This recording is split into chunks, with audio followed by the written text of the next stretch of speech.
Yeah, excellent. Okay, and I guess that brings me to something I was wondering before. How does the Australian and the Oceania environment in esports compared to some of the other, I guess, global markets, and who are some of the market leaders in this space? Yeah, and I think the gap's actually widening at the moment, which in some ways is a little bit sad, but the other time, in other ways, it's actually it just shows how far the industry's coming. So if you look at all these massive numbers, China is huge, and as with anything else, they've just got so much scale over there. So yeah, there's reportedly over 100 million people watching the World Champs last year, and a fair chunk of that would have been within China. So um, Well, the so yeah, I think China's been a bit of a powerhouse. Now Europe is really sort of starting to challenge them.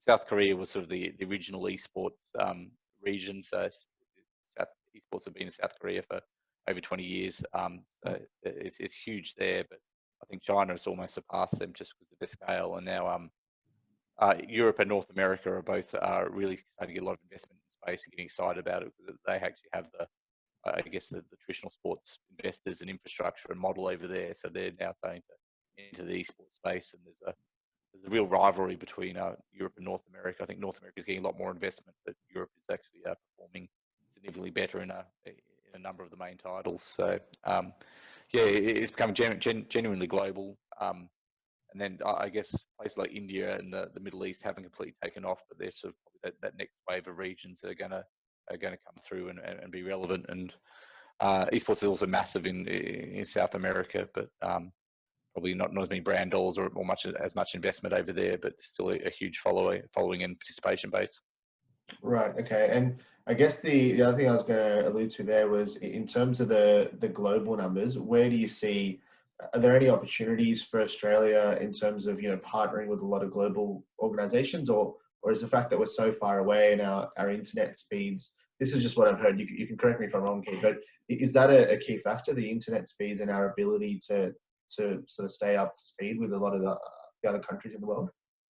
Yeah, it's a challenge. Like our model is we've got a lot of partnerships and work with a lot of people around the world. But yeah, part of it obviously our IT infrastructure isn't amazing, but it's more the isolation, the fact that and it's not a technology problem; it's sort of a speed of light problem that the signals Right. can't get from here to other countries and back fast enough for our pro players to be able to train and Mm. practice against the best pro players around the world. So we quite often send our players off to boot camps. We'll send them to Korea for a few weeks or a month to train over there because from Australia, just because you're so far removed, you can't really play against them from over here. So yeah, Right. I think like many things, the isolation for Australia sometimes it could be a advantage in situations like the moment. But yeah, it's tough for esports, and a lot of our players are now going overseas. We're sort of getting that dynamic of sort of the A League versus the English Premier League.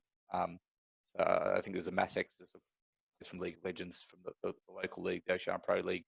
Last year, I think we had about 9 players and coaches get abroad. But I think it's a strength that we show our player development and that we are developing world class players. It's just the economics mean they can make a lot more money overseas, and the standard is slightly higher over there. But at the same time, there's a lot of games that have basically a world championships or sort of international events where Australia gets a spot. So if you're a solid team in Australia, it's much easier to sort of qualify and beat the local teams to get there, as opposed to somewhere like Europe or South Korea where it's a hell of a lot more competitive. Hope you enjoyed this episode. If you'd like to check out more of our content, go to sporttechdaily.com or follow us on social media across Twitter, LinkedIn, Facebook, or Instagram.